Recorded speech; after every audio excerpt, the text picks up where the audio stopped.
está subiendo y eventualmente va a salir de la magma a través de un punto de la corteza, entonces se llama spot.crop.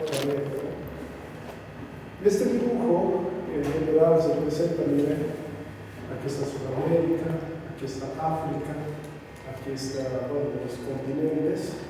Se presentan los diversos diapiros del magma, digamos, en este planeta. ¿Ya? Y quiere decir que del manto inferior está ascendiendo magma hacia el manto superior. Pero este ascenso es lento, comparado, digamos, con nuestra vida, es lento, 1 centímetro, 2 centímetros por año, pero a nivel geológico eso representa una gran velocidad. Entonces, estos pueden empezar a empujar incluso los continentes hacia arriba, producir grandes supererupciones volcánicas, como en el caso de Yellowstone, por ejemplo, que está por acá, en este punto. Entonces, hay diapiros bajo todos los continentes. Cerca de las islas de Hawái, pues hay un diapiro cercano, por acá debe estar, y sale, pues, algo así, como este. Un punto cadena, pues el diapiro del magma permite la salida del magma y como la corteza se mueve, pues se genera una serie de islas alineadas, son volcanes alineados, esos son los cortezas. Y este es otro dibujo, digamos, que se presenta esos diapiros del manto inferior hacia el manto superior. ¿Ya? ¿Y por qué es importante esto? Porque eventualmente estas rocas, estos magmas que salen hacia la superficie pueden generar rocas ultramágicas. Y si generan rocas ultramágicas, el análisis de estas rocas nos diría cuál es la composición del manto inferior. ¿No? Es por eso la importancia de estudiar este tipo de rocas ultramágicas.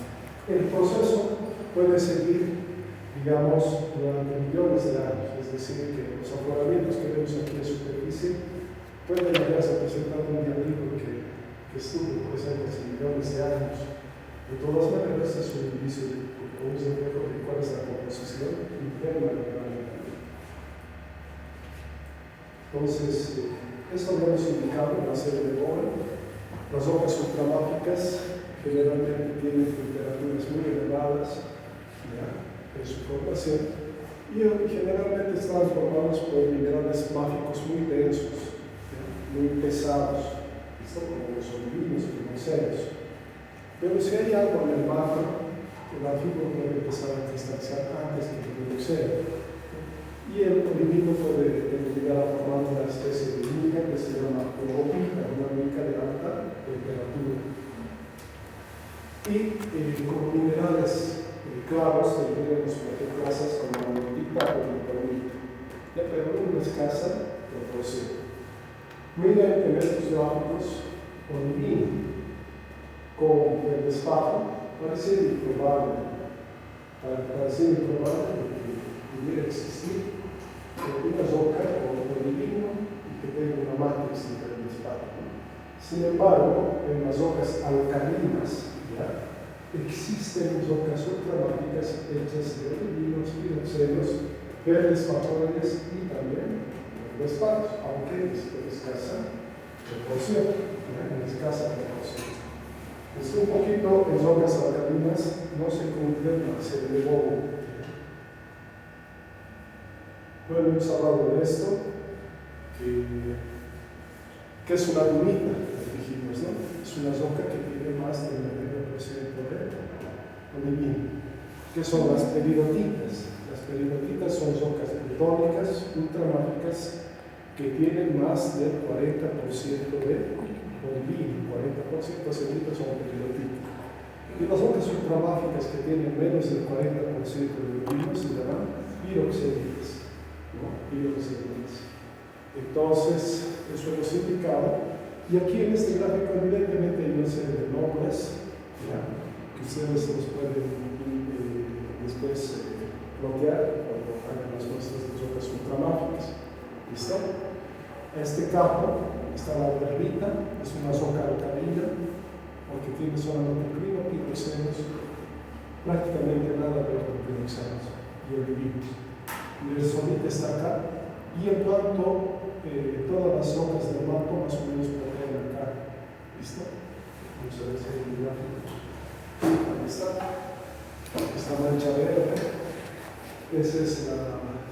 composición del manto superior. Este podría ser el origen, digamos, del manto, un manto normal. Es un manto normal, no es un manto enriquecido, no es un manto caliente, es un manto normal. Sin embargo, este manto normal, al ser sometido a presiones, puede cristalizar y puede ir hacia este campo, no hacia el campo, al camino, ¿no? Hacia el campo de los piroxenos. Si hay agua en el magma, las rocas pues generan anfíbolas. ¿Listo? Entonces las rocas ya no podrían llamarse, digamos, piroxenitas solamente, sino también aplicaría el término de ordeondita, a pesar de que no sé simplemente ordena lo que hay, puede ser digamos, algunos otros anfíbolas. Bueno, eso hemos visto, hemos indicado que los términos ultramágico, mágico y también básico, ultrabásico, no son términos iguales, son términos diferentes, ¿no? Estos términos ultrabásico, básico, dependen de la composición química de la roca. Es decir, por ejemplo, una roca que tiene menos del 45% de sílice se llama roca ultrabásica. Básica sería aquella roca que tiene del 45 al 52% en sílice. Eso sería la roca básica. Una roca ultramáfica es una roca cuyo índice de color es más del 90%, ¿no? Y una roca máfica es una roca cuyo índice de color es entre 65 y 90%. Esa es la diferencia. Por eso en el examen les pregunté que explique, digamos, los siguientes términos: ultramágico, mágico, ácido y férsico, que decía, ¿no? Algo así, ¿ya? Y ustedes tenían que decir, bueno, estas rocas se clasifican en función al índice de color y a la clasificación química. Muchos me han puesto lo mismo. Las rocas ultrabásicas son rocas de color oscuro, con minerales como piroxeno, etc. Evidente, ¿no? Pero eso no es el correcto. Tenía que haber puesto menos del 45% con los ángulos sílice que tenía, ¿ya? Y lo mismo para mágico, es una roca cuyo índice de color es entre 65 y 90%. Las rocas férticas son lo propio, el índice de color entre 0 y 35%. ¿Ya? Esa era, bueno, una de las preguntas que siempre les dije que les voy a hacer, pero creo que se me olvidó que les voy a hacer la pregunta. ¿Está? La textura de esta roca, miren, es una roca holocristalina, completamente cristalizada, por lo tanto es una roca plutónica, ¿no? Plutónica. Y por las caras que tienen aproximadamente hemos indicado de que podría ser epidemiológica, es una roca epidemiológica. Y fíjense cuáles serán los olivinos, dijimos en la clase. Acá los olivinos son un poco difíciles de reconocer, pero no tanto. Los olivinos se reconocen a diferencia de los piroxenos porque esa exfoliación que tienen no es tan marcada, ¿no? En los piroxenos la exfoliación es muy marcada, ¿ya? Se notan líneas rectas, por ejemplo, acá en los piroxenos, ¿no? O partes muy rectas así en los piroxenos, mientras que los olivinos tienen una tendencia a partirse y fracturarse con el cuarzo, muy parecido, a pesar de que también tienen exfoliación. Tienen exfoliación, pero tienen esa tendencia de partirse, ¿no? Entonces, debido a esas características en más, hemos indicado en los paralelos, este podría ser olivino, este podría ser olivino, este podría ser olivino, y el resto podría ser piroxeno, entonces, viendo esto, sí, tienes razón, porque toda esta materia es piroxeno, este es olivino, este es olivino, este es piroxeno. Entonces, ya, la idea es primero identificar el mineral en íconos paralelos y luego se sienten íconos cruzados. Porque a veces cuando uno ve colores así como tal, puede decir, ay, creo que es todo olivino. ¿Ya? Pero vean las características, ¿listo? Acá hay líneas muy cercas, entonces este es un cuarto piroxeno. Acá parece un cuarzo, este es un olivino. ¿Listo? Este mineral, así coloreado, no es olivino, hay estas lápidas, este se llama diópsida, es una variedad de crino piroxeno. Dióxido. Entonces, esta roca es una piroxenita, con menos del 40% de olivino. Esta roca, miren, dice acá guarrita. ¿Qué es una guarrita? Bueno, es una roca ultramarina que tiene más del 40% de olivino, lo cual quiere decir que prácticamente acá más de la mitad de estas minerales son olivinos. ¿Listo? Posiblemente este, no sé si es olivino realmente, a veces aquí no, pero estos amarillos, estos azules,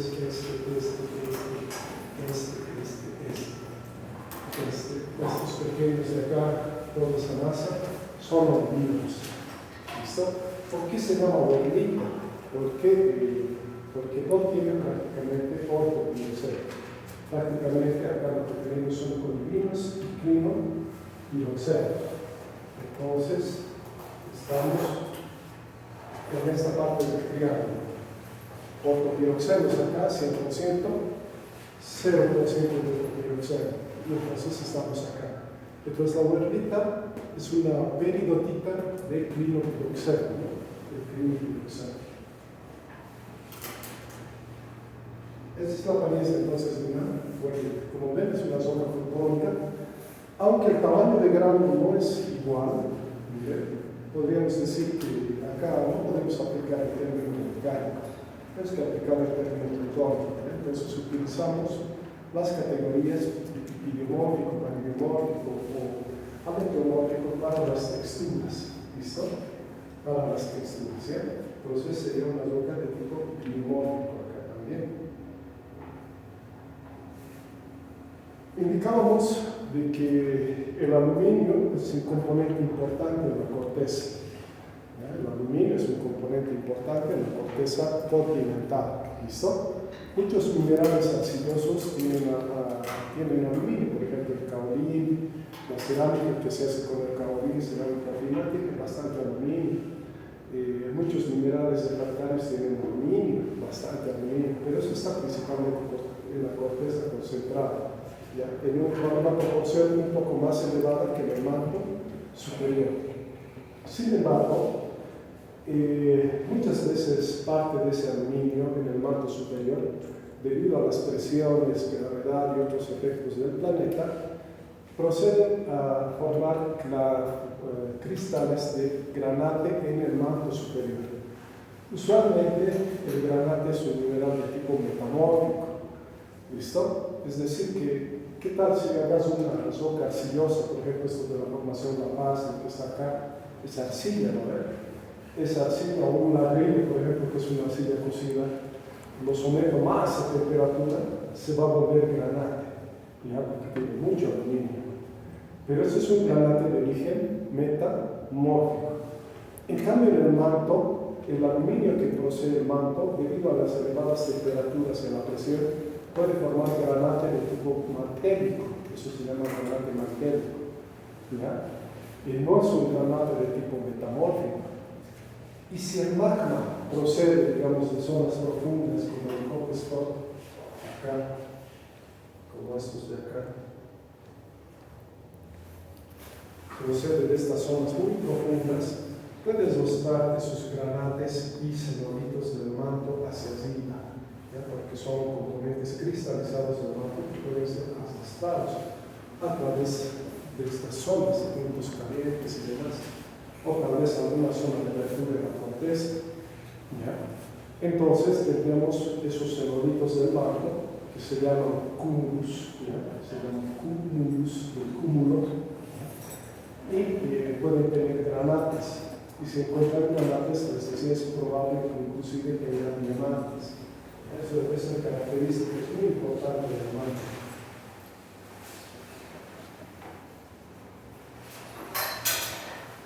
Bueno, si el agua, perdón, si el magma de origen de las hojas cromáticas tiene agua, va a empezar a formar, en vez de hidrocelos, anfibios. Y también logopita, es decir, algunos ovíridos se van a transformar a micas de alta temperatura. ¿Ya? Micas de alta temperatura. Ahora, mi pregunta es, esta foto se presenta un magma con agua, o sea, tiene un origen un magma con agua o no. Ya sabemos que es una película de los hidrocelos, lo que sí hemos visto, está todo cristalizado, tiene que ser. Y aquí hemos indicado de que se encuentran estas barritas, todo lo que se encuentra acá, partidos y demás, se llama serpentina. ¿Ya? Y hay que identificar dos tipos de serpentina y una variedad que se parece a la serpentina que se llama idipsita, que es de variedad de color rojizo. En este caso, miren, es ligeramente color verde, entonces este mineral de serpentina se llama tiborita. Ya, si fuera blanco se llama crisotilo. ¿Listo? Entonces, ¿qué piensan ustedes? ¿El magma de origen tuvo agua? ¿Lo dicen? ¿Cuál sería su respuesta?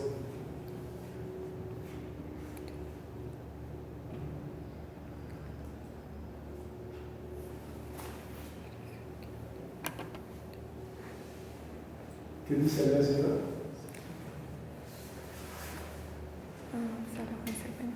El agua en pequeñas cantidades se aloja en moléculas de serpentina, anfibio y cloruro.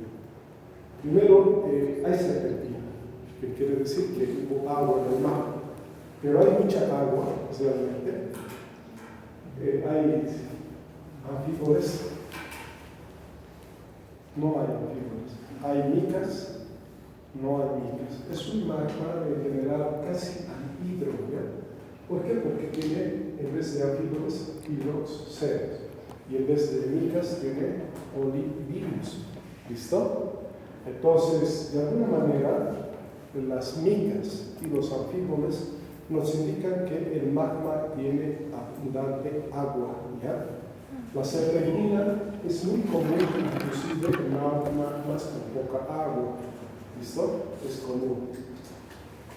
Bueno, también la pregunta que les hice el otro día es ¿cómo diferencian ustedes entre clorita y serpentina en el microscopio? ¿Cómo lo hacen ver? ¿Nadie sabe? La clorita y la serpentina en el microscopio se diferencian muy fácilmente por su relieve. Uno de estos minerales tiene relieve moderado. ¿Cuál es? ¿No se acuerdan? ¿Cuál será? Pero a ver, por una idea más o menos. ¿Tú qué dices? ¿Será clorita o serpentina que tiene relieve moderado? A ver, por mayoría de votos vamos a ver. ¿Qué dices?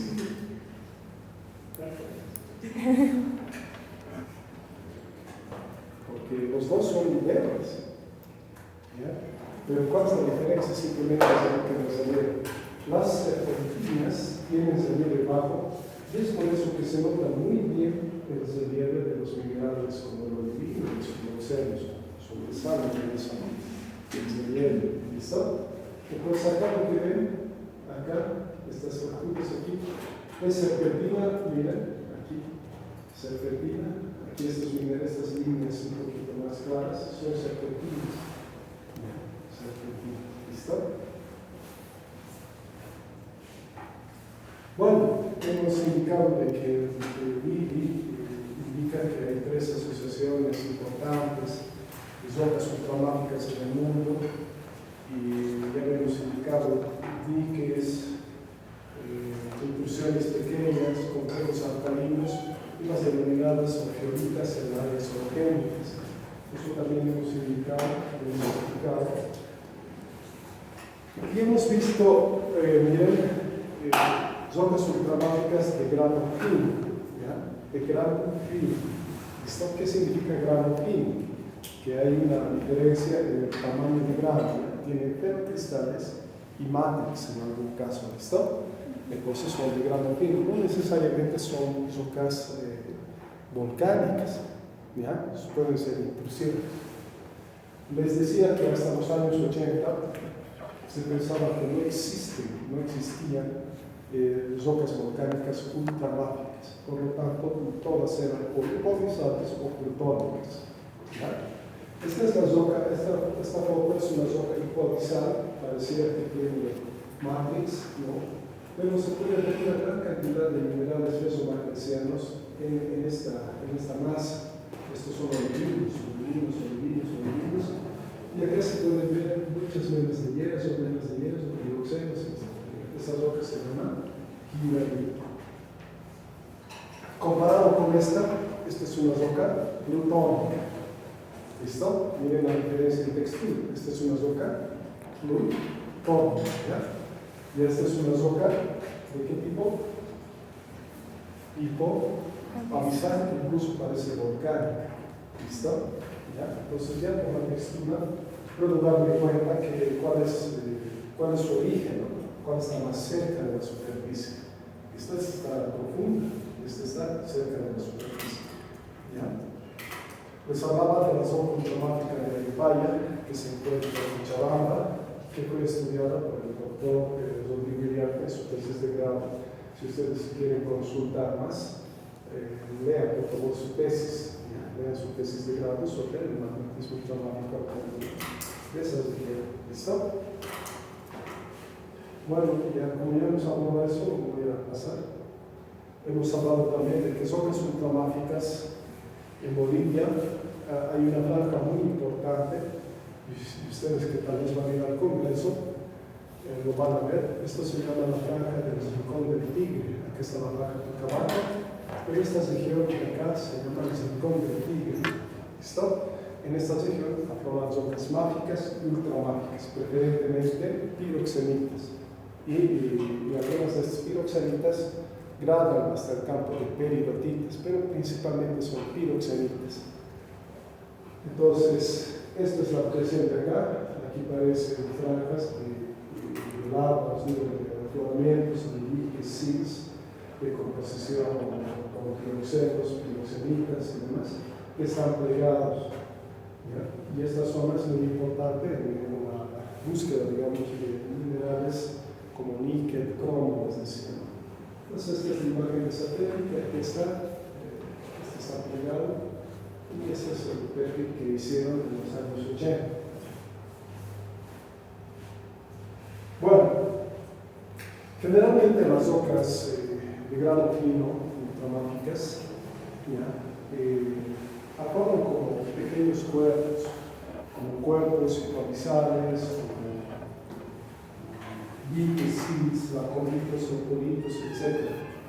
Una gran parte de estos cuerpos tienen un origen alcalino.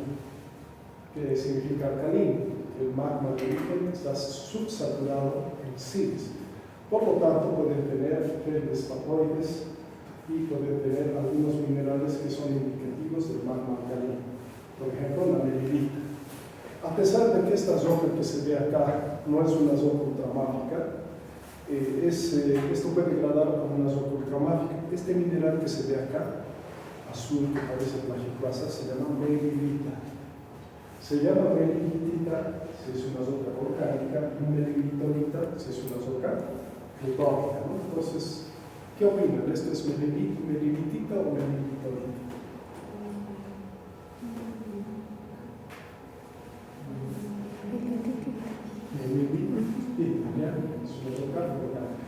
En realidad, ese término puede aplicar a las rocas hipotalizadas. ¿Listo? ¿Por qué hemos indicado esto? Porque las rocas ultramáficas también pueden contener feldespatoides si son alcalinas. Entonces, hemos hablado de varios tipos de grano fino, algunas que llevan grano calcedita, es decir, si tienen este mineral calcedita, ustedes ópticamente no lo podrían diferenciar de la nefelina. Son variedades de feldespatoides que se encuentran en una roca Entonces están hablando de rocas ultramágicas. ¿Listo? Pero estas rocas ultramágicas pueden grabar a rocas mágicas y después a rocas intermedias. ¿Ya? A rocas intermedias. Entonces, dependiendo de la proporción de minerales, como que el espatores u otros, ustedes pueden ver que ya no es ultramágico, puede ser mágico o puede ser intermedio. Por eso es que muchas de las rocas las hemos visto desde las rocas intermedias, ¿ya? Y con los mismos nombres, inclusive, ¿no? Hay muchos de estos: limburgitas, catungitas, granditas, mafuritas, hemos visto negrititas, nefelinitas, etc. ¿Ya? Todas esas rocas son de características alcalinas, son forman cuerpos intrusivos pequeños, lopolitos, lacolitos, sils o diques, digamos. Y nos habíamos detenido un poco acá, cuando llegan las 4:10, 4:20 creo que, un poquito desacelerado, para hablar de las cromatitas. Antes se pensaba que no existían, les decía, flujos de lava ultramágicos, ¿no? Sin embargo, en los años 70 se descubrió afloramientos de lavas de composición ultramágica. Entonces, esta foto es la foto de la publicación original y esta es la textura que se mostró en la publicación original de esa foto. Entonces les preguntaba qué mineral les parece este, ¿no? Y algunos decían, no sé, tal vez piroxeno, podría ser, pero en realidad esto es al microscopio con un aumento muy grande y lo que se puede ver son olivinos piroxenos que tienen esta textura. Miren, parece una estructura cruzada, ¿ya? Una estratificación cruzada.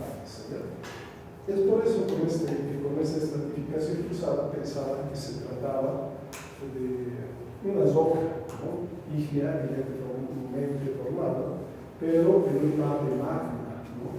Imagínense a inicios del planeta, que nuestro planeta se estaba enfriando y lo que teníamos eran mares de magma. ¿Y qué tal si se reduce la temperatura? Pues va a formar una roca que tiene este aspecto, ¿no? O que marca este oleaje, que es la estratificación cruzada, algo así, ¿ya? Por eso se pensaba que este tipo de rocas, las cromatitas, representaban la corteza original del planeta. De ahí su importancia. ¿Listo? La característica principal de estas cromatitas es que, a ver si hay fotos. La característica principal de estas cromatitas es que presentan olivinos piroxenos, ¿ya? Mucha cantidad de ortopiroxenos. Sin embargo, eso no quiere decir que no hay criopiroxenos. La cantidad de ortopiroxenos es muy abundante y se puede pensar que el magma de origen, el manto de origen, tiene un alto grado de fusión parcial, ¿ya? Un alto grado de fusión parcial del manto. Ya hemos hablado del proceso de fusión parcial, ¿no?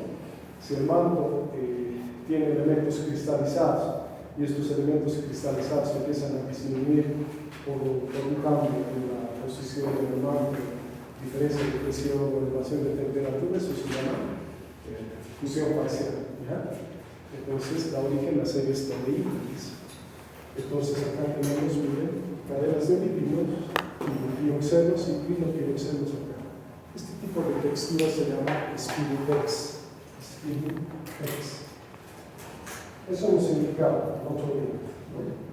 Y un poquito hemos hablado de los orígenes y demás, así que cambiando un poco la presentación acá. El término cromatita fue introducido en los años 69 para describir lavas ultramágicas, lavas, dice acá, que afloran a lo largo del río Cromatic, en Barra Cromoidan, Sudáfrica. Los autores principales fueron Cohen y Cohen en 1969. Interpretaron que las cromatitas correspondían a la primera corteza formada por la pieza. Ya, pero resulta que en los años posteriores no solamente se encontraron ahí cromatitas, pero lo encontramos en varios lugares del mundo, por ejemplo en Brasil, algunos acá cerca, con la frontera con Paraguay, encontrados en Norteamérica, otros en Australia, donde se encontraron afloramientos de comatitas, ¿listo? Otros en la India. Pero las edades de estas comatitas no eran de 4.500 millones de años. Con los métodos actuales se dataron, digamos, estas rocas, y lo que han indicado es que estas rocas tenían algunas edades de 70 millones de años, es decir, características cretácicas, mesozoicas, ¿no? Que no se presentan evidentemente en la primera corteza, ¿ya? No es la primera corteza, pero sí en su formación tiene algo muy importante, porque el manto está produciendo mucha cantidad de autoproducción, tiene una alta ejecución parcial del manto. Entonces, la foto que les decía, y el otro día explicábamos que hay una foto de un meteorito impactando en un planeta. Imaginen un meteorito de 15 kilómetros de altura o de 10 kilómetros, donde solamente la atmósfera de aquí hasta la estratosfera tiene aproximadamente, para nosotros, desde acá, tiene aproximadamente unos 7 kilómetros. Pero desde el nivel del mar tiene prácticamente 11 kilómetros de espesor, esa atmósfera, hasta llegar a la estratosfera. Ahora imaginen un meteorito de 15 kilómetros de altura o de diámetro, es pues un meteorito muy gigante, ¿no? Yendo a una velocidad tal que puede impactar el planeta. ¿Qué hay en el planeta? Si el planeta tiene una corteza, digamos, resistente, pues es como llegar a un escudo, una bala, y podrás rebotar en el escudo, la bala, tal vez sí, o tal vez va a pasar, ¿no? Y va a destruir parte del escudo, se va a deshacer una parte del escudo. Entonces, imaginen que un meteorito de esas características impacta en la corteza oceánica, más bien impacta en la corteza oceánica que es más dura, porque si hubiera hecho una parte del continente que es menos dura, imagínense el otro desastre que hubiera conseguido. Pero a pesar de esto, parte de esa corteza se desprende del planeta y se volatiliza. ¿Y qué pasa con el manto? Queda expuesto directamente, ¿no? Y al producirse esa exposición, se produce un fenómeno de fusión parcial inmediata del manto, un alto grado de fusión parcial del manto. Pues los elementos cristalizados ya no están sometidos a presión, hay una liberación de presión inmediata, ¿no? Entonces, ahí, por ejemplo, se produciría una roca de este tipo, una comatita, ¿ya? Pero otros autores dicen de que en realidad las plumas del manto que vienen desde las partes profundas del planeta son tan calientes que pueden fundir el manto superior y esto puede producir comatitas. Eso dice. ¿Listo? Entonces, esa es la teoría más aceptada, más que los meteoritos incluso. Pero hay que ponerse a pensar, ¿qué pasa si un meteorito con tanta fuerza desprende una parte de la corteza? Por tanto, cuyos constituyentes mineralógicos muestran asociaciones que indican una composición ultramágica, que muestran una composición ultramágica. El grano fino, la presencia de brecha o hialoclastita. ¿Qué significa hialoclastita? ¿Se recuerdan? Vidrio. En el examen no he preguntado eso más bien, se pregunta qué es una autobrecha. Podríamos decir que es una variedad de autobrecha, pero que se forma bajo el agua, ¿ya? Por lo tanto, el vidrio. ¿Listo? Entonces, este flujo de lava muy ultramágico puede entrar bajo el agua y formar una brecha ultramágica, en otras palabras, ¿no? El grano fino, la presencia de brecha de la cosita, las texturas espínicas, que en algunos libros se lo traducen como espina de pez, aunque no sería lo correcto, porque ¿cómo se dice pez en inglés? Fish. Fish. No se dice pescado. Yo puedo comer pescado fácil. Fish, ¿no? Pero acá, miren, no hay ninguna palabra. Espina, ¿no? Pez, ¿ya? Espina de pez, inclusive. En realidad, Spinifex es esa textura. ¿Por qué? Porque da la impresión de tener justamente una cosa colgada con espinas alrededor, ¿no? Tenemos núcleos de olivino con cadenas de ortopioxenos. ¿Listo? Entonces, de todas maneras, este tipo de textura está presente en las comatitas, ¿ya? En las comatitas. Kerr y Art en 2001 indican que el término comatita debería ser aplicado solamente a lavas que contengan olivinos con una textura del tipo Spinifex. Solamente esos dos autores dicen que si una roca tiene esa textura de Spinifex, esa es una comatita. Estamos refiriendo a las rocas ultramáticas, ¿ya? No cualquier tipo de roca. La textura de Spinifex está caracterizada por la presencia de cristales largos, dendríticos o esqueletales de olivino o piroxeno. ¿Qué es una textura esqueletal? Pues imaginen ustedes, ¿cómo es su esqueleto de usted? ¿Alguna vez han visto su esqueleto? ¿Vale? Pero se imaginan cómo es un esqueleto, ¿no? Ya, eso es un esqueleto. Pero ¿cómo podrían ver ustedes un esqueleto? Digamos, yo estoy acá, para que vea mi esqueleto, ¿qué tendría que pasar? Tendría que disolverse en los músculos, qué sé yo, ¿no? Hasta mostrar el esqueleto. ¿Ya? Un fenómeno tiene que pasar para mostrar el esqueleto, ¿no? La textura esqueletal, en otras palabras. O sea, la textura esqueletal se forma porque un mineral, ¿ya? Que se está formando, como este es un mineral, ¿ya? Se está formando y de pronto yo me someto a elevada temperatura y se empieza a disolver en el magma. Y como se empieza a disolver en el magma, entonces va a empezar a producirse encorvamientos, entradas, salidas y finalmente pues va a formar una especie de esqueleto. Y en esos espacios vacíos dejados se va a formar otros minerales de la misma temperatura. ¿Listo? Bueno, acá dice litofases de comatitas. Cualquiera que quiera aprender litofases en las comatitas, o es decir, aprender mucho sobre comatitas, tiene que referirse a un libro específico que se llama Comatitas, nada más. Hay muchas, ¿no? Dice, litofases volcanoclásticas que no tienen cúmulos, ajílica, olivino ajílico, dice de tipo Spinifex, Spinifex con placas de olivino, acicular con piroxenos, bueno, aciculares, pero es textura Spinifex, crescumulato, ortocumulato, mesocumulato, acumulato. ¿Qué es cúmulus? Un cúmulus es una textura, ¿verdad?, de tipo glomeroporfírica, donde esa aglomeración de minerales que se tienen en la sección son preferentemente de minerales mágicos, ¿ya? Eso se llama textura de tipo cúmulus. ¿Cuáles son esos minerales mágicos? Pueden ser plagioclasas como anortita, litonita o olivinos piroxenos. Pueden estar asociados intercrecidos, pero en una roca, ¿no? Parece un ceolito extraño dentro de la misma roca.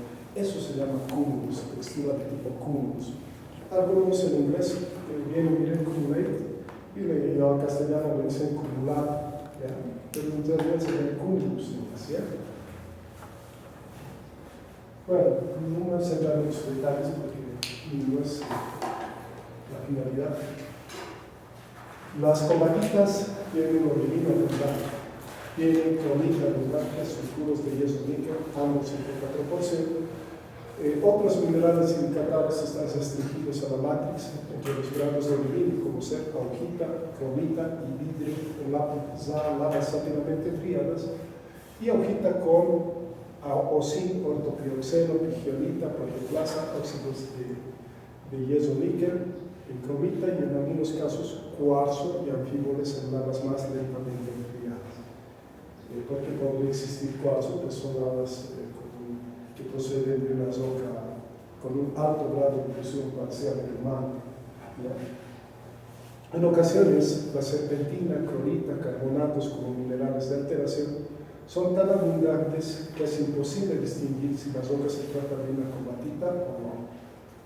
Si se trata de una comatita o no. La verdad es que mientras más básica es la roca, es más fácil o más susceptible de ser alterada. Les decía, ustedes piensen en la alteración, ¿cómo lo hacen de mover al revés, no? ¿Cuál es el mineral más resistente? Sería el cuarzo. Y el menos resistente sería el olivino, piroxenos y grasas cálcicas. ¿Sí? Esos son más susceptibles. Por lo tanto, es más fácil que una roca ultramáfica esté alterada que fresca. ¿No? Es por eso es muy difícil encontrar rocas mágicas frescas. ¿Ya? Y en algunos casos no se puede encontrar. Hay que investigar mucho para encontrar rocas frescas.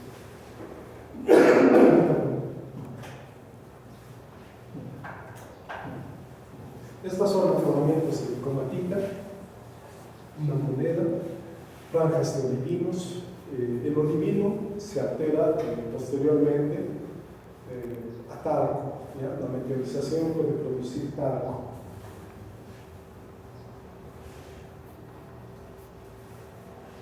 ¿Cuáles son texturas de tipo espina de pez o spinilex? Sí. ¿Será esta? No. ¿Esta? ¿Qué ven aquí? No es sonación, pero de un olivino, pero miren, este olivino es esqueletal, pues este piroxeno, ortopiroxeno, está cristalizando entre estas franjas del olivino. Eso es una textura esqueletal, parece un esqueleto. ¿Ya? Entonces, imagínense ahora ustedes, en este olivino, ustedes ya ven que está cristalizado el piroxeno, ¿no? Es textura esqueletal. Entonces, miren acá este olivino, y a través de las exfoliación del olivino, de la sonación, el magma caliente está introduciéndose y disolviendo el mineral. ¿Ya? Es como por aquí puede pasar el magma, entonces empieza a disolver acá, y empieza a cristalizar acá en el paso, ¿no? Eso es lo que están viendo acá. Esta es una textura de tipo spinilex. Esta también, en la ampliación de esto, miren, es 0,5 milímetros. ¿Ya? Estos son ortopiroxenos. Son ortopiroxenos, son plagioclasas. Y acá tienen incluso olivinos, son de tipo, entonces, texturas de tipo spinilex. Esta también es una asociación olivino-piroxeno. Olivino en el borde, piroxeno, olivino-piroxeno, y además al centro tiene otros piroxenos. Esta también es una textura de tipo spinilex. Entonces, vemos la primera, todas son de tipo spinilex. Lo clásico, ¿ya? La textura spinilex. ¿Listo? Porque le ha dado el nombre a la textura spinilex. Bueno, hasta ahí hemos visto comatitas. Hemos visto entonces que tipos de grano fino se centran principalmente en afloramientos como diques, ¿qué se llaman? Lancolitos, ecolitos, sils, ¿no? La mayoría de estos son ultramarques, alcalinos, por eso hasta tenemos despatoides en esto, pero existen otros tipos como las comatitas, que realmente son lavas, y las comatitas, algunos pensaban que eran los originales, la roca original del planeta, pero luego se ha demostrado que la mayoría de las comatitas son de edad mesozoica, y realmente no es eso, y la teoría más aceptada es que provienen de plumas del manto, ¿no? Con un alto grado de fusión parcial del manto. Cuando hablamos de tipos de grano grueso, nos referimos a rocas plutónicas. La foto que ven ahí es de una roca plutónica o qué tipo de roca es. ¿Qué piensan ustedes? Por ahí estoy. ¿Cómo te llamas? Zuli. ¿Será roca plutónica? No, está todo cristalizado, pero parece que tiene mar. Ajá. Está todo cristalizado, pero no es plutónica. Esta es una roca tipo abisal. ¿Ya? Realmente no es. Sin embargo, Si el tamaño de los cristales es un poco mayor, podría considerarse zoca plutónica. ¿Listo? Realmente la textura de zoca plutónica es como las que vimos al inicio. Entonces, a ver, recordando otra vez las fotos para que ustedes se recuerden. ¿Ya? Zoca plutónica. Claramente la diferencia. Y zoca. Esta, volcánico plutónica. Parece volcánica. Esta parece volcánica. También. Pero la mayoría de estas son en realidad de grano fino, porque así se ve. Es sismos muy superficiales. Todo cristalizado, pero de grano fino. Zoca, hipo, avisar. Si el tamaño de grano empieza a crecer, ¿no? Si el tamaño de grano empieza a ser mayor, la zoca puede degradar a una zoca plutónica. Este es el caso, digamos, este es excita. Las excitas hemos visto en zocas máficas y zocas intermedias también, ¿ya? La definición. ¿Listo? ¿Cuál es la característica de estas zocas?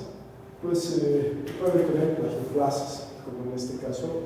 Si es ultramáfico, la cantidad de plagioclasas debería ser menor del 10%. ¿Qué les parece esta zoca? ¿Es zoca ultramáfica o no?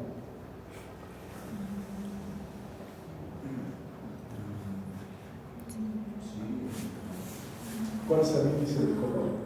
Pueden ver ahí, ese de cálculo rápido. ¿Cuánto porcentaje de máficos tengo ahí? Aproximadamente. 5. A ver, díganme entre 4 rápido. 25, 25, 25, 25, ¿no? A mí mentalmente estos aún solo para este lado. ¿Cuánto porcentaje? 20. ¿Es zoca ultramáfica? No, es una zoca, en este caso, intermedia. ¿Ya? En este caso, por eso les decía, este tipo de zocas grada desde zocas intermedias hasta zocas ultramáficas. ¿Cuál es la diferencia? Que para que sea zoca ultramáfica, lo que tenemos que tener es mayor cantidad de olivino. Y además, la plagioclasa debería ser litonita o anortita. Y ya no como en los otros casos, la bradolita o andesina, como hemos indicado, ¿no? En este caso, la plagioclasa tendría que ser cálcica. Pero no puede ser. ¿Listo? ¿Qué opinan de estas obras? ¿Plutónico o volcánico? Plutónico. Claramente su textura muestra una zoca plutónica. Este tipo de zoca se llama dunita. ¿Por qué es dunita? Alto porcentaje de olivino. Porque la proporción de olivino supera el 90%. Por eso se llama dunita. ¿Ya? Entonces yo no he puesto el porcentaje porque eso está en el triángulo. ¿Listo? Entonces ustedes deben examinar el triángulo. ¿Ya? ¿Qué tal si en el examen les pregunto explique las diferencias entre piroxenitas y dunitas? ¿Qué deberían poner?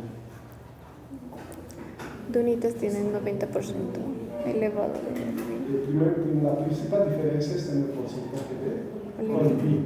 ¿Ya?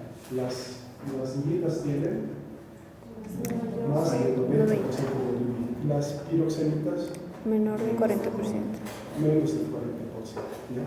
Mayormente se ha compuesto de trigo y otro piroxenitas. ¿Listo? Esa es la respuesta que deberían dar. Pero lo cierto es que algunas veces yo les pregunto y me dicen es igual, son sinónimos. Sí. Entonces, esta es una dunita porque la mayoría son olivinos y un bajo porcentaje son pues ortopiroxenos o clinopiroxenos. Estos minerales opacos, ¿qué serán? Miren esta forma de este mineral, parece un diamantito, ¿no? generalmente o son magnetitas o son cromitas. ¿Ya? En el microscopio no se puede diferenciar porque son negros. ¿Listo? ¿Cómo diferenciar si es una magnetita de una cromita? Pues las magnetitas están hechas de yeso. Y el yeso con el agua, ¿qué le pasa? Se oxida. ¿Ya? Entonces, si hay algo de oxidación, es básicamente pero si no tiene nada y las rocas están quedando ligeramente, probablemente esos minerales sean de cromita. ¿Ya? Y puede ser mena de cromo. ¿Listo? Entonces, accesorios, espinela verde, secundarios, estatica, ¿qué es la diálaga?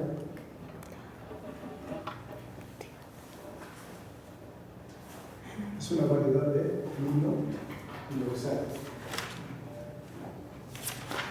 Peridotita.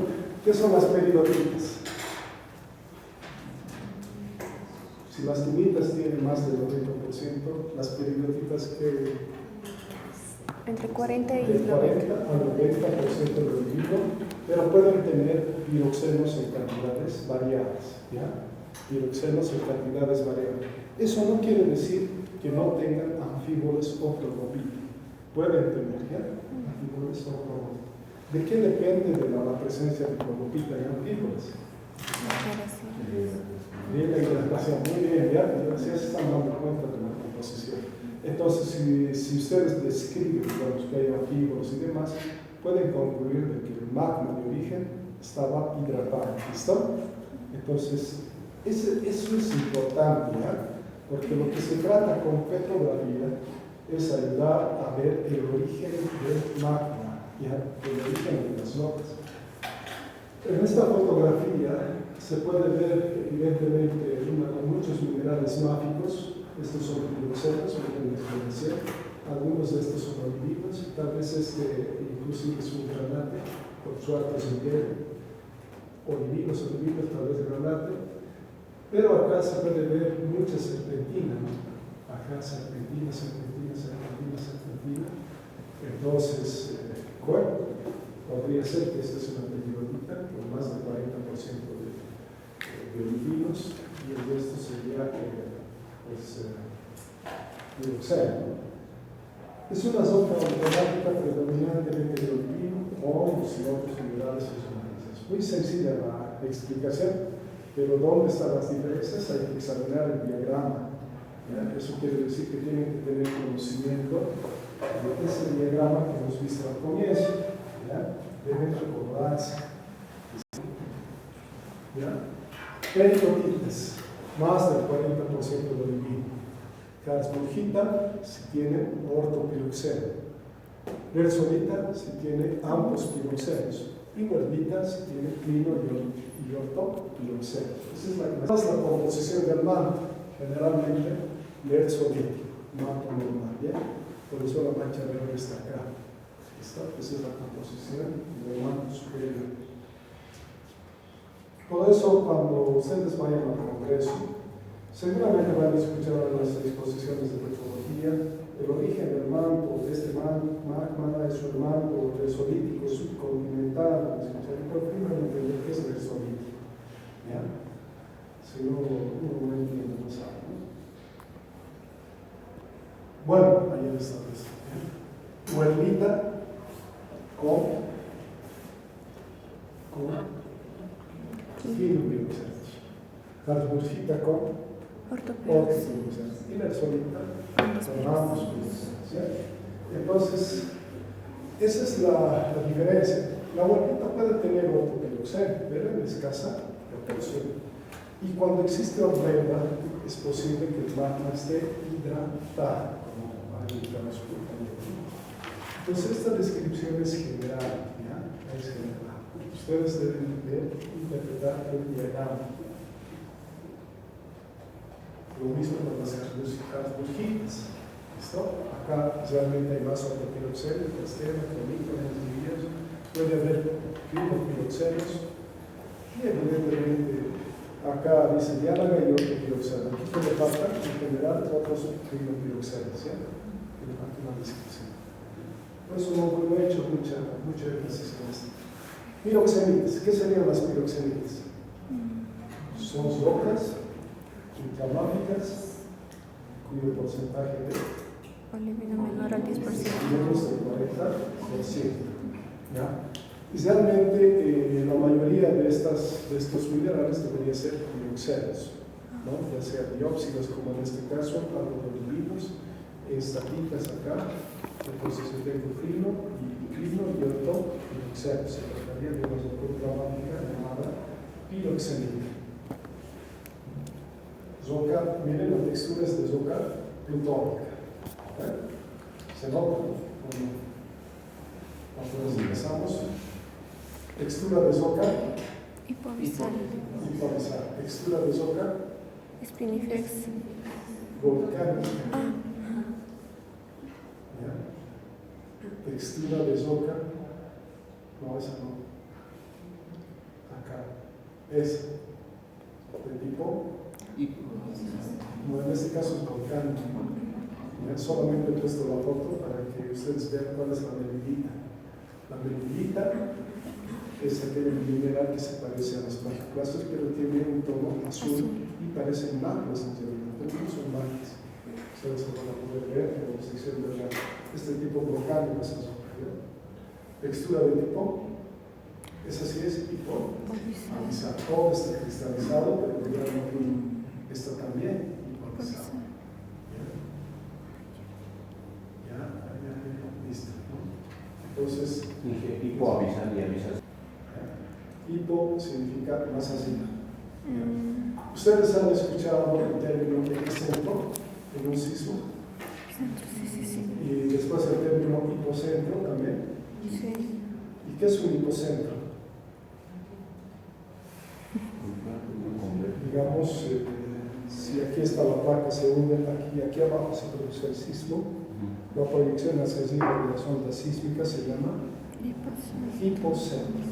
Y el origen exacto se llama epicentro. Entonces, cuando utilizamos el término hipoabisal, queremos decir que está más arriba. Más arriba. ¿Listo? Bueno, este tipo de rocas, miren, a pesar de que muestra una roca hipoabisal, a veces estas peridotitas de mica kimberlitas graban las rocas plutónicas. Este tipo de roca, la kimberlita, es una roca alcalina. ¿Qué quiere decir que sea alcalina? Está subsaturada en sílice. Lo cual quiere decir que no voy a encontrar ortopiroxenos. ¿Listo? Y la categoría tal vez de esa roca va a ser huevita o piroxena, que es piroxenita de piroxeno nada más. Cuando esté hidratado, el olivino, miren, este es un olivino, tiene la forma del olivino, pero tiene las características ópticas de la biotita. Este mineral se llama fluoropita. Parece un olivino, pero tiene características ópticas de las incas. Ese mineral se había llamado fluoropita. Por eso se dice que la fluoropita es un mineral de alta temperatura. Es una mica de alta temperatura que se produce evidentemente porque el magma está hidratado. Parece un olivino, pero es una mica. ¿Listo? Entonces, las kimberlitas reciben ese nombre porque fueron descritas en el río, que es en África, cerca de la ciudad de Kimberley, en realidad de esta localidad de Kimberley, porque en ese lugar se encontraron diamantes. Y pues hubo un auge de diamantes, grandes, los africanos sufrieron mucho por esto, y fueron en realidad descritas varios tipos de roca que podrían ser el origen de los diamantes. Finalmente, los diamantes fueron encontrados en material aluvial, es decir, en material traído por los ríos. ¿Por qué? Porque los ríos erosionan las rocas, ¿verdad? Y si una roca ultramáfica es fácilmente alterada, entonces el agua lo puede desgranar, ¿no? Lo puede desgranar fácilmente porque está alterándose. ¿Qué mineral es muy resistente a la erosión? El cuarzo. Pero en este tipo de rocas no estamos hablando de cuarzo, no tienen cuarzo porque son rocas alcalinas, son subsaturadas en silicio, son alcalinas, ¿ya? Entonces, ¿qué mineral resiste a la erosión? El diamante. ¿Qué dureza tiene el diamante? 10. Entonces, en el transporte, todo, el diamante se conserva porque es muy duro, ¿ya? Es más duro que el cuarzo. Entonces se conserva, entonces por eso se acumulan en este río, digamos, de África, ¿no? Entonces, y a través de eso los investigadores han tratado de descubrir cuál es el origen, ¿ya? Cuál es el origen de esos diamantes. Entonces han dado y han encontrado una roca que contiene el diamante, pero que no está erosionada, digamos. Y como está cerca de la localidad de Kimberley, la postulante es el nombre de kimberlita, ¿no? Entonces de ahí viene el nombre. Entonces las kimberlitas son rocas que pueden granar desde rocas improvisadas hasta rocas fluctuantes, ¿ya? Que tienen principalmente una composición hecha de olivinos y clinopioceros. Y si el magma de origen tiene agua, llega a formar micas de alta temperatura, ¿ya? Tiene cenolitos. ¿Cenolitos de qué? De la caja De encajonada. magma. Esos son los diamantes, ¿eh?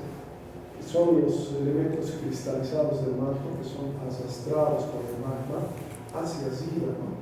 Entonces, esos son los cenolitos del manto que tienen justamente los diamantes, ¿eh? Pueden tener granates, etc. Los cenolitos en una pasta de serpentina, carbonatos, olivino, piroxeno, granate, ¿ya? Y menita, peroxita, carbonatos formados y pasados por berenitas. Es decir, también hay restauradores, ¿sí? Son rocas alcalinas. La quimerlita, debido a la presencia de merilita, sería una merilita, merilitolita, ¿ya? De olivino, roca plutónica, merilitolita de olivino, alterada, o también podría llamarse alnoita. ¿Por qué alnoita? Alnoita es un nombre de un antrópido que tiene micas, ¿listo? Entonces se llama antrópido. Pero vamos a ver más algo de qué significa antrópido. Y hemos indicado cuáles son las piroxenitas, las que tienen menos del 40% de olivino, así que simplemente hay un pequeño resumen. Existe otro tipo de rocas subcromáricas que se denominan serpentinitas. Las serpentinitas en realidad derivan de la alteración de olivinos, piroxenos en una roca ultramágica, ¿no? Puede producirse por una alteración hidrotermal, es decir, hidro significa agua, termal caliente, ¿no? Que transforma el piroxeno a serpentina. Y esta alteración puede producirse en las etapas magmáticas finales de enfriamiento del magma, ¿ya? Etapas magmáticas finales de enfriamiento del magma. Entonces puede producirse ahí las serpentinas.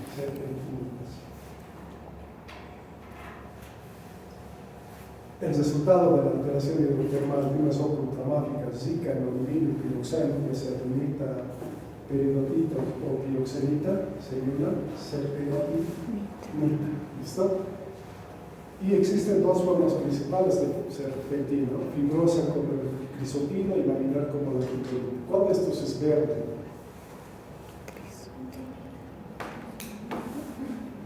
En Nicolás Paralelas. ¿Cuál se parece a la clorita?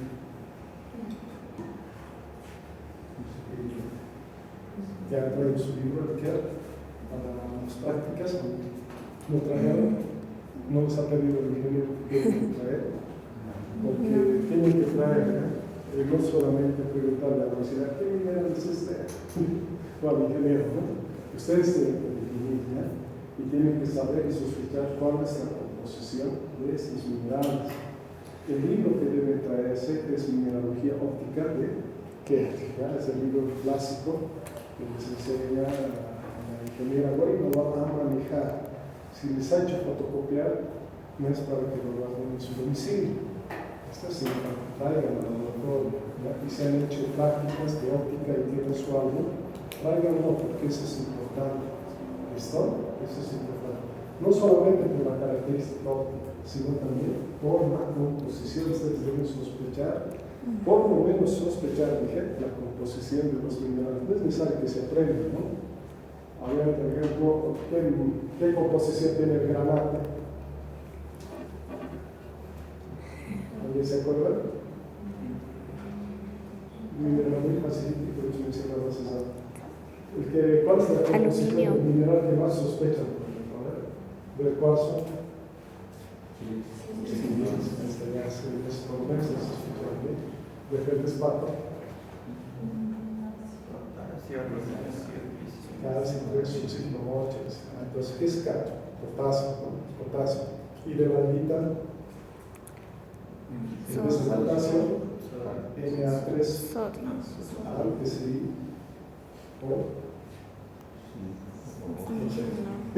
es la misma proporción de feldespato potásico, pero en vez de potasio, le ponen sodio y eso es la vida. Y de los antíboles, bueno, los antíboles son un montón, por eso han hecho sus fichas y ustedes van a encontrar prácticas, ¿no? Eso lo hemos hecho no solamente por las características ópticas, sino por la composición. Ustedes tienen que sospechar la composición. Me pasan, por favor. ¿Listo? Es importante, ¿ya? Si ustedes no se acuerdan de la composición de una biotita, va a ser muy difícil de que un diagrama geoquímico lo puedan interpretar, porque no se acuerdan. ¿Qué tal si tienen alta concentración de barro acá, zubidio acá, y tienen tal vez alguna pieza almacenada, tal vez, qué sé yo, serio, o tienen Europa por acá? Entonces, a ver, el ingeniero les va a hacer interpretar que se aplica a una roca brillante. ¿Ya? No quiere decir que es una roca inteligente, sino es una roca que brilla porque tiene minerales que brillan. ¿Y qué mineral brilla en preferencia? Las micas. ¿Ya? ¿Cuáles son las micas? Biotita, muscovita. Pero cuando hablamos de lamprófilos, estamos hablando de minerales mágicos que brillan, no de minerales claros. Entonces, no es muscovita, sino sería ya sea biotita o flogopita. ¿Listo? Que brillan. ¿Ya? También existen anfíboles. Ese aspecto brillante también que proporcionan algunos anfíboles a la sopa. Por eso se llama lamprófilo, lampros, que significa reluciente, brillante. ¿Ya? Son rocas ígneas alcalinas, están asociadas a rocas graníticas, schistolíticas, silíticas o del tipo magmatismo carbonatítico. Están compuestos de minerales como biotita, flogopita, anfíbol, augita, feldespato potásico y plagioclasa. La característica fundamental de los lamprófilos es que siempre los fenocristales son mágicos. ¿Qué dije? los fenocristales. Los fenocristales son mágicos. ¿Qué tal si hubiera una plagioclasa en forma de fenocristal? ¿Será lamprófilo? No, porque es plagioclasa, no es un mágico. ¿Ya? Entonces, la característica importante de los lamprófilos es que los fenocristales son mágicos. Eso no quiere decir de que estos mágicos no estén presentes en la matrix, también están presentes en la matrix. Generalmente las plagioclasas y feldespatos están restringidos a la matrix. Por lo tanto, entonces los minerales mágicos son los que están en forma de fenocristales. Zoc, en 1987 a 1971, define que son rocas ígneas sincronizadas melanocráticas. ¿Qué es melanocrática? ¿Cuál es el índice de color melanocrático? Exactamente, son mágicas, ¿no? Rocas mágicas.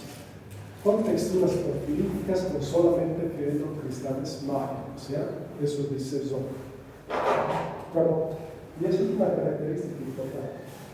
Esencialmente flogopita, biotita, anfíboles, menores cantidades de olivino. La florofita biotita están comúnmente soldados con anillos color marrón, oscuros de yeso, centros amarillo claro. Vamos a hacer eso. ¿Qué les parece esa definición? Micas sonadas, de apariencia marrón, oscuros y centros de color amarillo pálido. Por lo tanto, una kimberlita podría ser nevada, un lampropido de mica, o una sopa cromática de mica, de florofita. ¿Listo? Todo eso lo puse ahí. ¿Ya? Entonces, la florofita y la biotita pueden estar presentes de esa manera. Los minerales féricos comúnmente están restringidos a la matriz. Los lamprófilos pueden ser ultramágicos y pueden ser también féricos, ¿no? Es decir, pueden ganar a intermedios, mejor dicho, ¿ya? No tienen cuarzo, ¿listo? No tienen cuarzo.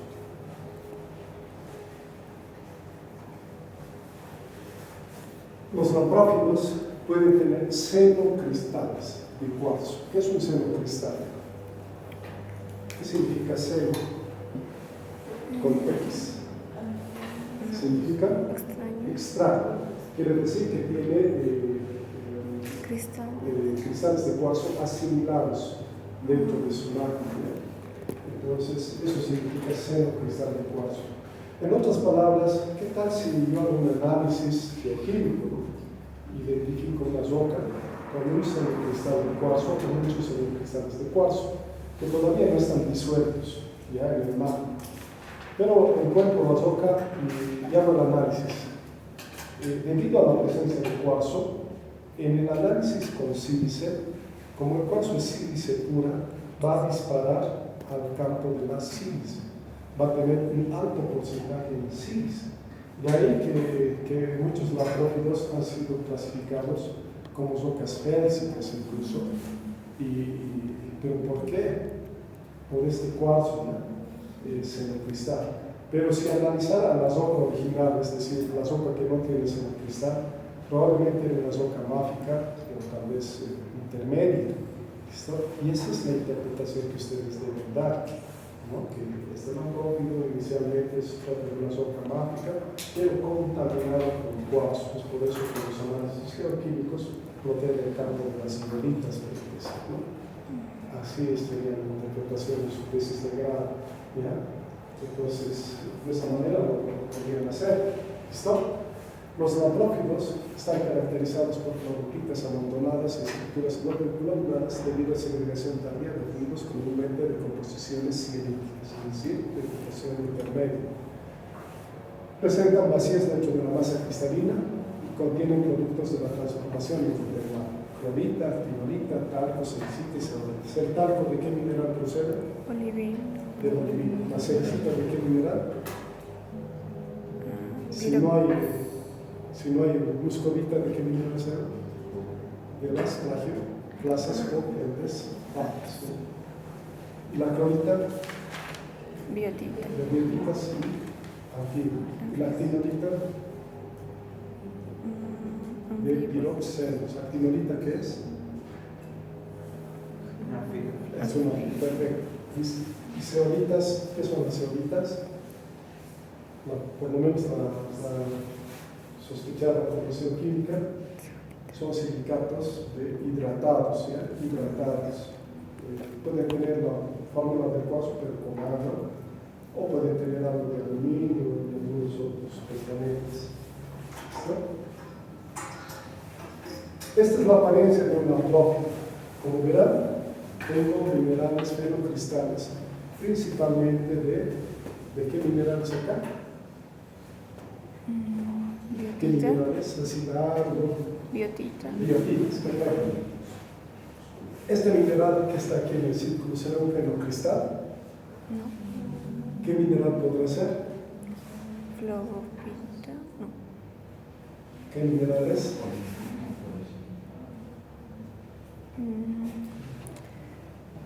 Cla- Se pasaron carbonatos. Clorito. No. Calcita.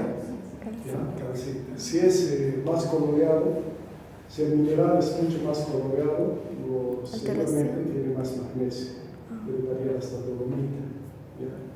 Entonces, las calcitas son minerales de alteración. ¿Listo? Este es un espacio vacío. Todo esto es un espacio vacío donde simplemente se ha alojado un fluido que ha permitido la cristalización de calcita. Todavía no vamos a hacer el examen de esa roca.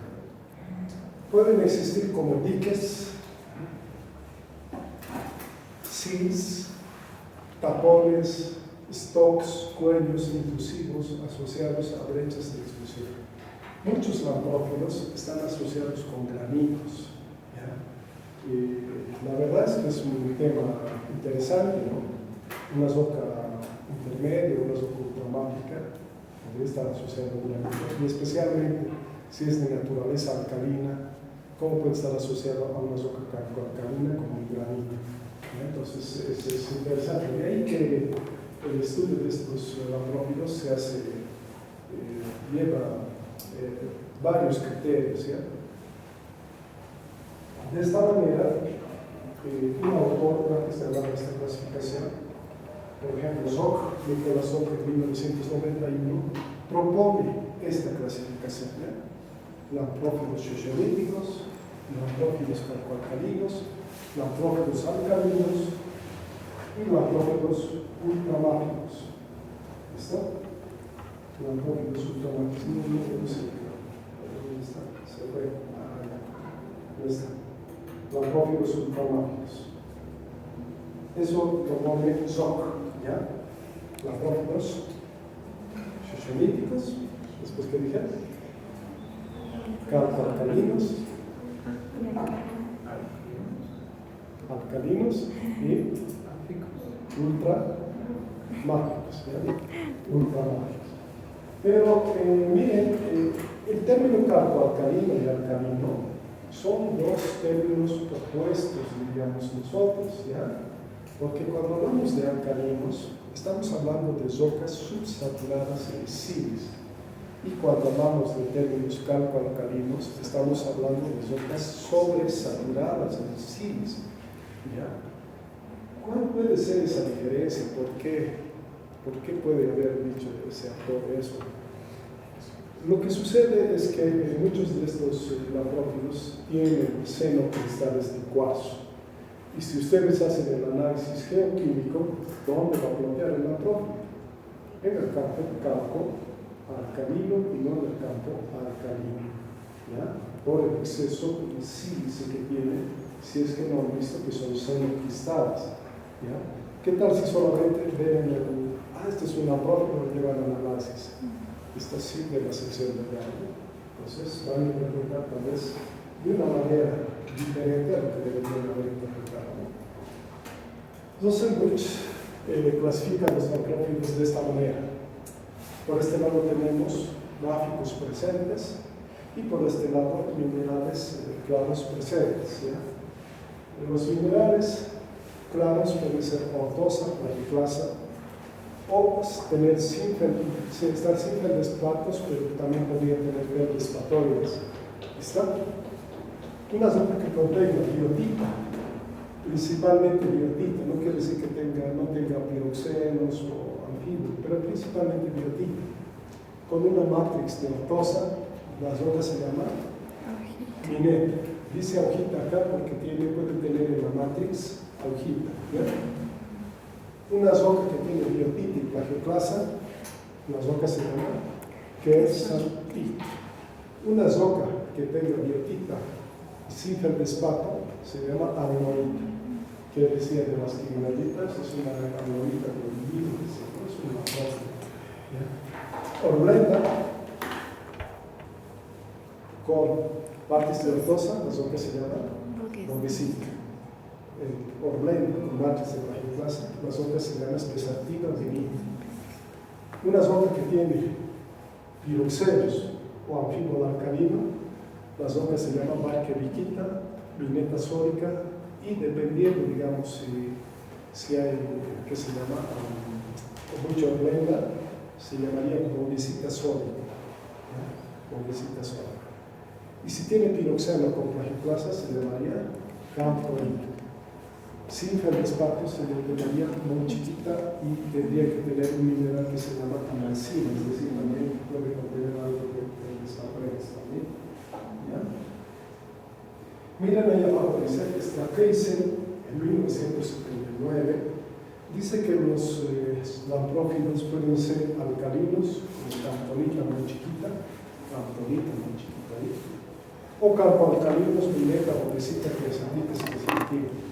Pero hay que estar muy seguro de este término carboalcalino, porque ya les dije que alcalino y carboalcalino son dos extremos en las series alfáticas. Cuando hablamos de términos carboalcalinos, estamos indicando que está sobresaturado en sílice. ¿Listo? Entonces debería tener cuarzo. Pero es probable de que en los análisis el cuarzo que estén viendo sean senocristales de cuarzo, que no sean parte del magma original de la roca, de la roca. ¿Listo? Entonces hay que tener cuidado. Esta es la sugerencia de la Unión de Geólogos Internacionales, que miren, los lamprófilos pueden tener feldespatos o feldespatoides, pueden tener a veces más feldespato que feldespatoide y pueden tener ortosa, plagioclasa, etc. Fíjense los mismos nombres, ¿no? Mineta, creosantita, bobecita, espesantita, sanaíta aparece acá y camphorita muy chiquita, ¿listo? Básicamente es la misma clasificación, pero acá nos dice que tienen o no tienen feldespatoides. Y esta es la clasificación de Zoc. ¿Listo? Bueno, ahora sí vamos a la foto. ¿Qué mineral es este? Biotita. La matrix, examinen. La matrix tendrá aparentemente plagioclasas, así prevista. No tiene, miren, es una masa. Ahora miraremos la matrix. ¿De qué está hecha la matrix?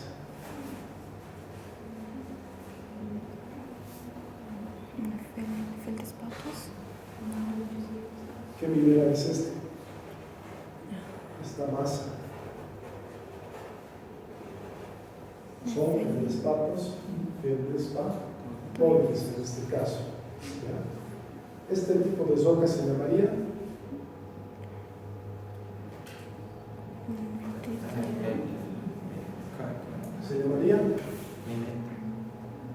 tenemos biotita y feldespatos. ¿Cómo se llama la roca? Mineta. Se llama tiene biotita y feldespatos. Se llama mineta. Mineta. ¿Por qué el feldespato dice ahí? Ortosa. Otra vez miramos. Esa es la apariencia entonces Mineta. mineta.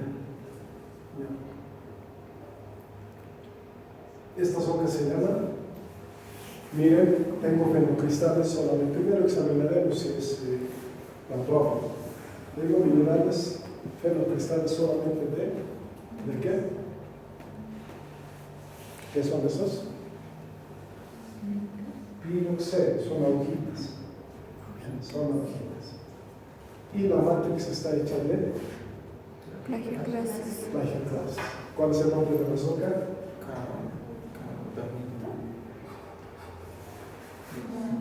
Camptonita. Camphorita. Entonces, así de sencillo, ¿sí? Acá, ¿qué mineral es este? Los amarillos y los rosados. Tienen altos relieve. ¿Qué son? Pirox. Oliva. Nada. Son. ¿Qué es que X? Piroxeno. Dioxeros, que son dióxidas y alquilas. Dióxidas son crino-dióxeros. Y estos son, ¿qué son? ¿Cuál es el nombre de la otra vez? Camptonita. Camptonita. Lamproides. Las lamproidas comparten aspectos petrogenéticos con basaltos alcalinos, quimeritas y son muy raros. Han ganado importancia desde el descubrimiento del yacimiento de diamante de la brecha Argel al oeste de Australia, una roca con diamantes. Presenta fluorita titanífera, zicherita potásica, leucita, yepeita, salinina, dióxido de cobre en aluminio, calitas potásicas, pero una característica importante de las lamproides que difieren de los lamprófilos comunes porque no contienen plagioclasa, metionina o melinina. O sea, estas rocas se llaman lamproides. No contienen plagioclasa. Pueden contener anfíboles alcalinos como siliquitos y chelita. Ahora sí. Mi pregunta entonces será, ¿esta roca podría ser una lamproita? No. ¿Por qué no? Contiene feldespatoides. Porque tiene feldespatoides, exacto. Entonces no es una lamproita. Listo. Entonces ya estamos de acuerdo. En cuanto a la clasificación de lamproitas, podemos ponerles miren cacalita, cortinita, jumillita, berita, etc. Pizzoidita, orgidita, manguita, xerecita, marpita, orejita, guanamujita. Pero simplemente, como siempre hemos indicado, ustedes deben identificar la mineralogía correcta. ¿Listo? Nada más. ¿Ya? Si ustedes han identificado la mineralogía correcta, se van a dar cuenta muy rápidamente de qué minerales, y ustedes pueden, qué rocas, y pueden ir a la tabla correspondiente, ¿no? Ya no necesitarían aprenderse de memoria, y nosotros nos acordamos. ¿Qué será una jumillita? A ver, díganme qué es una jumillita. Es una roca que tiene su cherita, que tiene, etc. Pero así vamos a estar, ¿no? Bueno, ¿por qué es importante y por qué lo puse este diagrama acá? Las rocas son analizadas desde varios puntos de vista. ¿Ya? Son analizadas por métodos geoquímicos y a veces son analizadas por refracción de rayos X y otros también por métodos ópticos como los que estamos aprendiendo en petrografía. Acá tenemos un análisis hecho por un método, digamos, que analiza, pulveriza la roca y vaporiza la roca. ¿Ya? Por lo tanto, esos vapores, digamos, son detectados a través de una serie se hace pasar un rayo láser muy intenso y se determina a través del espectro electromagnético qué minerales podría tener, qué elementos podría tener. Entonces, ese método puede llamarse espectrometría de masa, ¿no? O tal vez hay otros métodos también. Entonces, podemos tener estos elementos que se llaman elementos traza. Se llaman trazas porque corresponden al 1% de la roca. Y generalmente estos elementos traza son muy importantes para definir el origen de los magmas. ¿Listo? ¿Qué dice acá? Mo. ¿Qué es Mo? Mix, base. ¿Y qué serie, con la qué serie corresponde eso? Serie To, Me, I. ¿En qué se basan los análisis de diagramas, digamos, bioquímicos de este tipo? Se llama de tipo araña. Todo nuestro planeta está referido a patrones de comparación. ¿Ya? Por ejemplo, el metro anteriormente estaba definido no como la definición actual, como la 40 millonesima parte, etc.